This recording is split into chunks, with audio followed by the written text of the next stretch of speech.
Vande Mataram, the Kashmir files जो movie है बहुत दिनों से देख रहा हूं। सबसे पहले तो जो इसका विरोध कर रहे हैं उन लोगों के लिए मैं तहे दिल से बोलता हूं, तुम्हारी ऐसी की तैसी कमीनों हरामखोरों सालों, पहले पढ़ लिया करो, जान लिया करो।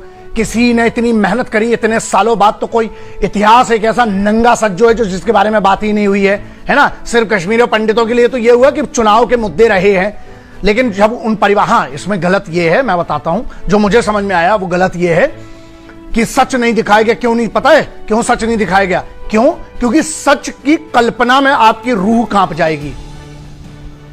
दो बातें हैं, दो इसमें। एक कि सच इसलिए नहीं दिखाया गया कि जिनके परिवारों पे गुजरी है ना, वही 19 जो बेसिकली जो बिगिनिंग में मार्च अप्रैल, जनवरी फरवरी मार्च अप्रैल में जो पूरा नरसंहार हुआ है 1990 में।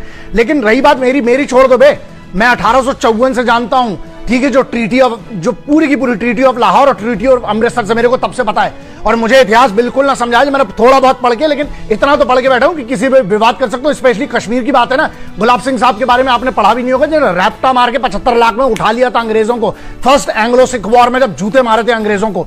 तो 1854 से मेरे को पता है बहुत ज्यादा इतिहास। बात यहां है जिनको इतिहास नहीं पता, अबे जिनको ये नहीं पता कि दादा के बाप का नाम क्या था, वो इस पे कमेंट कर रहे हैं, है ना। दादा तक का भी पता हो तो बहुत बड़ी बात है, दादा के बाप का नाम पूछेंगे, नानी की माँ का नाम पूछेंगे तो पता नहीं होगा। साले यहाँ पे कमेंट करने, किसी ने बड़ी मेहनत करके कोई क्रिएटिव चीज बनाई। अब दो चीजें, जिसको लग रहा है इसमें गलत है तो एक काम करो, तुम पढ़ लो इतिहास, तुम रिसर्च कर लो, तुम अपने बाप की अपने खानदान की किडनी बेच दो, या जाओ किसी प्रोड्यूसर के पास उसको कन्विंस कर लो, तुम बना लो साले इसका काउंटर नैरेटिव कि क्या था इसमें। मेन जो खेलता वो जियाउल हक कमीना हरामखोर, उनका जनरल साहब, और दूसरा जो वहां पे आईएसआई जो मास्टरमाइंड करता है उसके बारे में कोई चर्चा नहीं है ना। लेकिन एक ये बात भी गलत है कि जो वहां पर जो उस समय के जो 90s में हुआ है जो कश्मीरी पंडितों के साथ, आज आपको यह ध्यान रखना है कि इसके आगे आपके साथ क्या होता है, एक है। और दूसरा, सरकार को इस पर वापस लाकर उनको उनके घरों में बिठाना चाहिए, और जो उनके घरों पे कब्जा करके आज भी बैठे हैं, लात मार के भाव साले हरामखोरों को। तो मैं समर्थन करता हूं और मैं चाहता हूं हर स्कूल कॉलेज और सब में इसका कंपलसरी कर देना चाहिए। और जिसको लगता है गलत है, जावे कोर्ट चले जाओ ऐसी की तैसी, बट अपनी ऐसी तैसी मत करवाओ। किसी ने मेहनत करके कोई काम किया है उसकी इज्जत करो, सम्मान करो। कलाकारों ने बेहतरीन काम किया, और सुनो हमें औकात नहीं है किसी की भी कि पैसे देके रिव्यू करवा ले। अगर पैसे देके रिव्यू करना होता, हर हफ्ते की 4 मूवी आती हैं, मेरा वो काम नहीं है बे। इसीलिए मैंने इस पे इंतजार किया, मैंने अपना वक्त लिया, क्योंकि मैंने क्या कहा था, बहुत सारे लोग लिख रहे थे सर आप इस पे रिएक्ट करो, क्यों करे बे, तुम्हारे बाप के नौकर लगे। हाँ, तुम्हें अगर खुजली है, तुम्हें कुछ गलत या सही लगता, तुम भी कर रहे हो ना, हम तुम्हारे लिए सब करें, शादी हमारे भरोसे करोगे क्या बे? हाँ, तो ऐसा है, खुद की जिम्मेदारी लेना शुरू कर दो। मेरे भरोसे भी मत बैठो, किसी के भरोसे मत बैठो। अगर तुम्हें लगता है कश्मीर में क्या हुआ क्या नहीं हुआ, आधे से ज्यादा इंफॉर्मेशन वहां पर इंटरनेट पे अवेलेबल है, और नहीं है तो थोड़ा कीड़ा लाओ, जाके पढ़ाई करो। हम लोगों ने पढ़ाई की है उसके बारे में, एक मैटर ये करता है। और दूसरा सबसे बड़ा मुद्दा ये है, जो लोग इस पूरे मुद्दे में हर मुसलमान को भी गलत कह रहे हैं, वो भी गलत है। क्यों गलत है? इसका मतलब आप अब्दुल कलाम साहब के बारे में भी गलत कहना चाह रहे हो, आप अब्दुल हमीद साहब के बारे में भी गलत कहना चाह रहे हो। मैं कहता हूं ना हिंदुओं से ना मुसलमानों से इस मुल्क को तकलीफ है, गद्दारों बेईमानों से।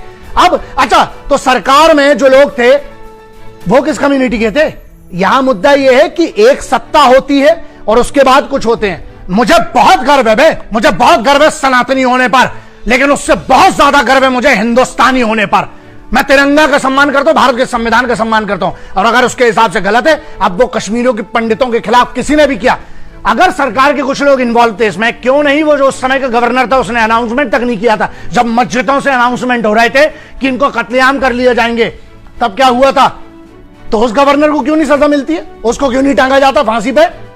हाँ, उस पर क्यों केस नहीं होता? क्यों तब कोर्ट सब क्यों बड़े बड़े जजमेंट रखे रह गए? तो इसलिए पहले आप पढ़िए, इस पर मैं एक डिटेल करूंगा। पहले यार एक बात है ना, कश्मीर समझ लो, है ना, ये मुद्दा अभी का नहीं है। 71 में जो इनके साथ थे सब, तुम्हें तो पता ही नहीं होगा कि पाकिस्तानियों का यूक्रेन ने कब से साथ दिया था। बहुत सारी चीजें हैं इसमें, बहुत सारी चीजें हैं। लेकिन एक बात बस ध्यान रखना कि अपने वतन को ना अंदर से खोखला मत होने दो, मिलके रहो। और हाँ, जिसने गलत किया कश्मीरी पंडितों के साथ, जिसने गलत किया है, आज मैं सरकार से कहता हूं कि आज आप पूरा का पूरा, आपके पास पावर है, आप मेजॉरिटी में हैं, ठीक है। तो मैं ये कहता हूं कि आज भी बहुत कुछ किया जा सकता है, मुझे आशा है सरकार करेगी।